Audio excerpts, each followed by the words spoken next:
मुत्तहिदा कौमी मूवमेंट में जो इस वक्त अंदरूनी इख्तलाफात हैं वो शिद्दत इख्तियार कर चुके हैं। खालिद मकबूल सिद्दीकी और मुस्तफ़ा कमाल एक दूसरे का नाम लिए बगैर एक दूसरे से मुताल्लिक़ गुफ्तगू कर रहे हैं। मामला है चेयरमैनशिप का, मुद्दत पूरी हो चुकी है लेकिन इंतखाबात नहीं हो रहे हैं। वो कहते हैं कि आपकी पार्टी पर गिरफ्त नहीं, यानी मुस्तफ़ा कमाल खालिद मकबूल सिद्दीकी को ये ताना देते हैं कि अगर आपकी गिरफ्त होती तो फिर कागज़ों में इलेक्शन होते हैं, आप दोबारा चेयरमैन बन जाते। लेकिन मुस्तफ़ा कमाल इस ख्वाहिश का भी इजहार कर चुके हैं कि वो चेयरमैन बनना भी चाहते हैं, वो कंटेस्ट करेंगे, इलेक्शन लड़ेंगे, फिर कारकुनान का फैसला होगा।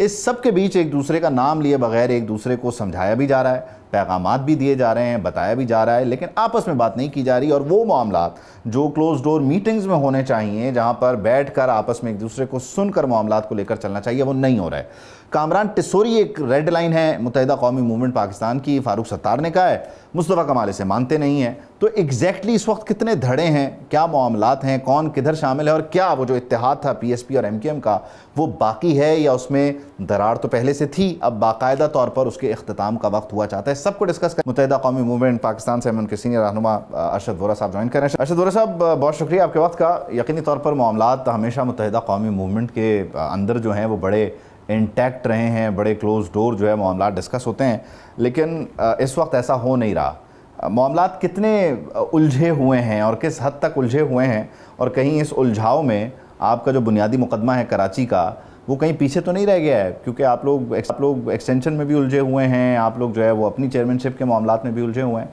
तो एग्जैक्टली हो क्या रहा है, चल क्या रहा है? देखिए, एक्चुअली तो ये पार्टी का इंटरनल मैटर है और डेफिनेटली जो है ये पब्लिक नहीं होना चाहिए था, क्योंकि मुत्तहिदा कौमी मूवमेंट जो है वो उसमें डिसिप्लिन ही सबसे इम्पोर्टेंट चीज़ थी। और अनफॉर्चुनेटली इस वक्त सीनियर लीडरशिप जो है, जो मामलात उनको कमरे में बैठकर हल करने चाहिए थे वो कमरे में बैठकर हल नहीं कर रहे। जहाँ तक आपने बात कहा कि इससे कराची के गौस को तो नुकसान नहीं पहुँच रहा, तो ऐसा नहीं है।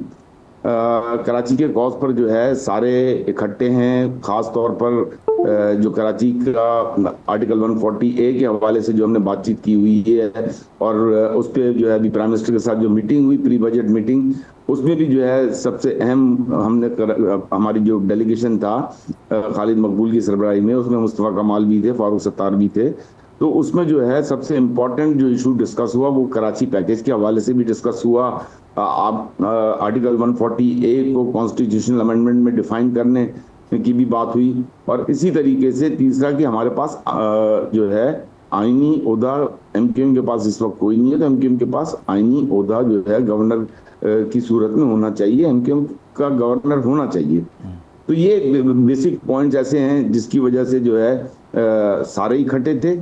तो वो गवर्नर कामरान टिसोरी ही होंगे, और ये रेड लाइन करार दे दिए गए, ये पार्टी इजलास में तय नहीं हुआ? क्योंकि मुस्तफ़ा कमाल साहब इस नुक्ते पे आपके साथ वन पेज पे तो नजर नहीं आते हैं, मतलब उनका मौक़िफ़ कुछ और है कि भाई ये रेड लाइन कैसे हो गए। देखिए, जहाँ तक मुस्तफ़ा कमाल की ये बात है वो बिल्कुल ठीक है। उसकी वजह ये है कि उन्होंने ये कहा ना कि अगर खालिद मकबूल बैठ के बात करें तो फिर हम इस पॉलिसी पे लेकर जाएं। तो मुझे नहीं पता कि खालिद मकबूल ने उनसे बात की है या नहीं की है। जाहिर है जब वो कह रहे हैं नहीं की है तो नहीं की होगी, लेकिन उसूलन जो है इस वक्त जो है चीज़ें डिस्कस करनी चाहिए। कामरान टिसोरी का इशू ये है कि कामरान टिसोरी की जो परफॉर्मेंस थी वो सबके सामने है। मैं समझता हूँ कि हिस्टोरिकली पूरे पाकिस्तान में किसी भी सूबे के गवर्नर ने आज तक इस तरीके से काम नहीं किया जिस तरीके से कामरान टिसोरी ने किया। तो मुत्तहिदा कौमी मूवमेंट का सिर्फ ये सवाल है कि अगर आपने उनको हटाया है तो there has to be a reason. जो रीजन है वो आप बता दें कि भाई हमने किस लिए हटाया, कि वो काम बहुत ज्यादा कर रहे थे या कहीं कोई गलतियां कर रहे थे या काम ज्यादा करने पे हटाया, कि कहीं ऐसा ना हो कि जो ये तो मुत्तहिदा का विफाक से गिला है ना, लेकिन मुत्तहिदा का आपस में गिला ये है कि ये रेड लाइन कैसे हो गए। देखिए, मैंने आपको यही बताया ना कि इस पे डिस्कशन होना चाहिए था। इस पे डिस्कशन पार्टी में बैठकर हर एक की तरफ से ये स्ट्रांगली बयान आना चाहिए था, लेकिन जब आपस में एक दूसरे को कॉन्फिडेंस में नहीं लेंगे तो फिर ये डिफरेंसेस पैदा होंगे। आखिरी बार हाउसफुल मीटिंग कब हुई होगी जिसमें तमाम डिप्टी कन्वीनर्स चेयरमैन के साथ बैठे हों? भी 2 माह पहले भी हुई है, मेरे ख्याल से 2 माह पहले हुई है, कंबाइंड प्रेस कॉन्फ्रेंसेस हुई हैं। ठीक है, और आप समझते हैं कि अभी उस 2 माह से अब तक के दरमियान की मुलाकातें हो जानी चाहिए थी, बातचीत हो जानी चाहिए थी? क्योंकि मुस्तफ़ा कमाल साहब प्रेस कॉन्फ्रेंस कर रहे हैं, या इसको यूँ समझा जाए कि वो जो इल्हाक था PSP और मुत्तहिदा कौमी मूवमेंट का वो अपनी उम्र पूरी कर चुका है, या जो वादे हुए थे आपस में या किसी और गारंटर की सूरत में उन पर अमल नहीं हो रहा, इसलिए मुस्तफ़ा कमाल साहब अब ज़रा पुश कर रहे हैं, क्योंकि तकरीबन 2.5 साल होने को आ गए, ज़्यादा ही अरसा हो गया।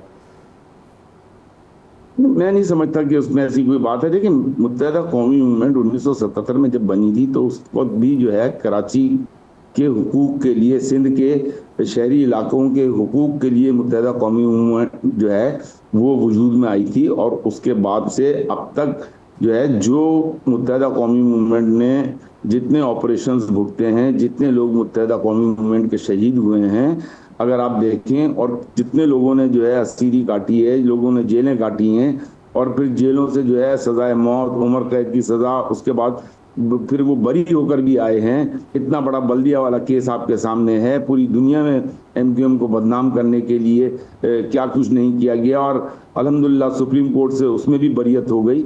तो कहने का मकसद ये, एमक्यूएम ने तो बहुत कुछ भुगता है, और कराची की आवाम की एक्सपेक्टेशन जो है वो एमक्यूएम के अलावा और कोई नहीं है कराची और हैदराबाद की। बल्कि मैं तो ये समझता हूँ कि ये इश्यूज हमारे इंटरनल अगर अल्लाह करे खत्म हो जाएं और ये टेबल पर ना है, आपस में बैठकर डिस्कस करें, तो फिर कराची और हैदराबाद को नहीं, पूरे सिंध को, सिंध के देही इलाकों को भी हमारी जरूरत है, क्योंकि पीपल्स पार्टी अपने ही लोगों को परफॉर्मेंस नहीं दिखा। सॉरी टू इंटरप्ट, खालिद मकबूल सिद्दीकी साहब चेयरमैन हैं, आपने बल्दियात का इलेक्शन नहीं लड़ा, कराची आपका, लेकिन कराची में मेयर आपका नहीं है।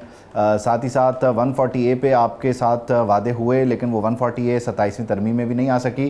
तो खालिद मकबूल सिद्दीकी साहब ने एज चेयरमैन एमक्यूएम के लिए क्या हासिल किया, आप अगर बताना चाहें, क्या अचीव कर सके वो एज चेयरमैन एमक्यूएम के लिए? देखिए, बात यह है कि आर्टिकल 140A की जहां तक बात हो रही है, मेरे ख्याल से जिस तरीके से, जिस फोरम पे यूनिफाई हो गया पूरी पार्टी ने ये केस लड़ा है, और फिर आखिर में 27वीं तरमीम जब हुई थी तो उस वक्त प्राइम मिनिस्टर साहब ने अपनी एंडिंग स्पीच सिर्फ इसी सब्जेक्ट पे की थी, और वो आर्टिकल 140A का उन्होंने प्रॉमिस किया था कि ये अगली तरमीम में हम इसको लेकर आएंगे। तो इसमें तो कोई दो राय नहीं है कि जहाँ पे हुकूक का मामला होता है वहां पर सारी पार्टी एक हो जाती है। और दूसरे, फिर आपने अभी जो बात, आपका दूसरा सवाल क्या था, सॉरी? मेयर आपका नहीं है कराची में, मतलब कराची आपका है लेकिन कराची में मेयर आपका नहीं है, तो आप लोग मतलब हर महाज से पीछे हटते चले गए। 140A अपनी नहीं करवा सके, बल्दियात में इलेक्शन लड़ते हुए आप इलेक्शन का बॉयकॉट किया, मेयर अपना नहीं ला सके, तो एमक्यूएम इस वक्त एग्जैक्टली है कहाँ?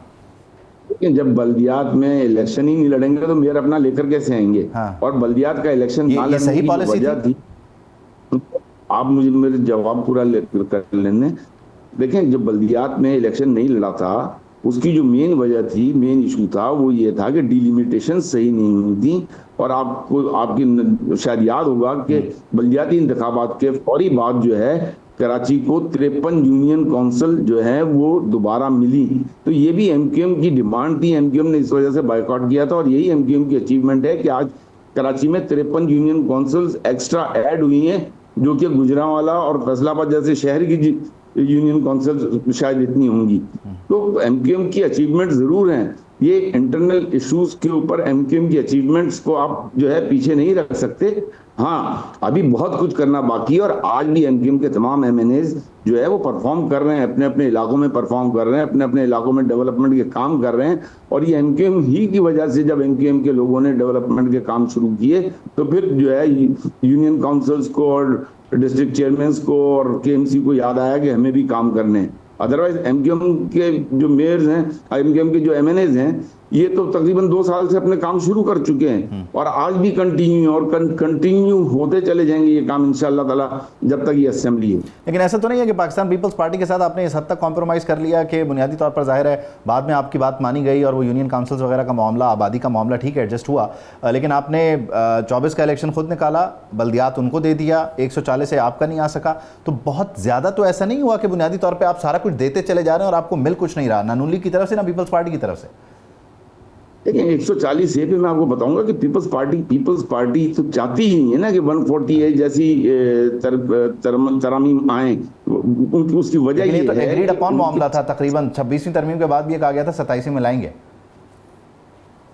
तो मैं आपको अर्ज कर रहा हूँ ना कि वहां पर बिलावल साहब ने खड़े होकर जो स्पीच की, उन्होंने कहा कि मैं इससे एग्री करता हूँ, लेकिन कुछ इश्यूज हैं, तो उस इश्यूज पे बैठकर बात तो कर लेते।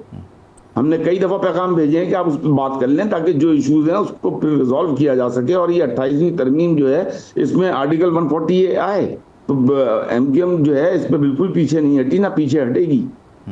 अगर आज पार्टी इलेक्शन की तरफ जाती है तो आप समझते हैं कि मुस्तफ़ा कमाल साहब इतना पेनिट्रेट कर चुके हैं कि वो ज़ाहिर है चेयरमैनशिप के लिए वो कहते भी हैं कि हम कंटेस्ट करेंगे, ज़ाहिर है हम क्यों नहीं करेंगे, ये पुरानी वाली एमक्यूएम तो नहीं है, तो वो इलेक्शन करना जो है ना वो कबल वक्त है। जब इलेक्शन होगा, जिसको कारकुनान चाहेंगे, चाहे मुस्तफा कमाल लड़े, चाहे खालिद मकबूल सिद्दीकी लड़े, चाहे फारूक सत्तार लड़े, चाहे कोई भी लड़े, तो ये तो डिपेंड करता है सारा कि कारकुनान जो है वो परफॉर्मेंस पर वोट देंगे, और कारकुनान जो है जिसको वोट देंगे वही चेयरमैन होगा।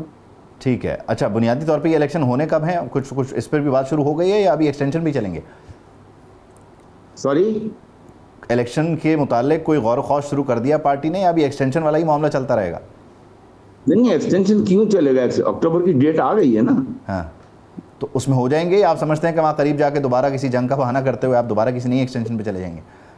आपकी एक्सटेंशन? चेयरमैन साहब की एक्सटेंशन? नहीं, आप किस बात की एक्सटेंशन? जब इलेक्शन होने हैं 2026 अक्टूबर में इलेक्शन होने हैं, तो वो इलेक्शन होंगे इंशाल्लाह ताला। ठीक है। और दो ही उम्मीदवार होंगे, खालिद मकबूल सिद्दीकी और मुस्तफा कमाल, आप समझते हैं बाकी लोग भी उम्मीदवार हो सकते हैं? ये कैसे कहा जा सकता है कि कौन उम्मीदवार होगा कौन नहीं होगा? ये तो जब नॉमिनेशंस आएंगी उस वक्त पता चलेगा ना। इस वक्त तो कुछ भी प्रिडिक्ट करना कबल वक्त है। दोनों ही हजरात काबीना में हैं। वैसे इस्लामाबाद भी ज़ाहिर है आते जाते होंगे, वहाँ रहना भी है, कराची भी ज़ाहिर है, इतना क्लोज डोर मीटिंग्स होती रहती हैं, वैसे भी पार्टी के व्हाट्सएप ग्रुप बने हुए होते हैं। राब्ते नहीं है इन दोनों के आपस में क्या, खालिद मकबूल सिद्दीकी और मुस्तफा कमाल के? देखते तो हैं मुख्तलिफ प्रोग्रामों में जो है इनके आपस के इशूज जरूर होंगे, पॉलिसी पे शायद इख्तलाफात हों, लेकिन when it comes to party की पोजीशन पे या पार्टी को कहीं रिप्रेजेंट करना होता है, अभी प्राइम मिनिस्टर की मीटिंग में जैसा कि साथ गए हैं, प्रेस कॉन्फ्रेंसेस साथ करते हैं, तो ये इश्यूज जो हैं ये रिजॉल्व हो जाएंगे। हर पार्टी में होते हैं, बस यहाँ पे थोड़ा सा ये है कि पब्लिक हो गए हैं ये चीजें। सब्सक्राइब करें और बेल दबाएं ताकि कोई खबर रह न जाए।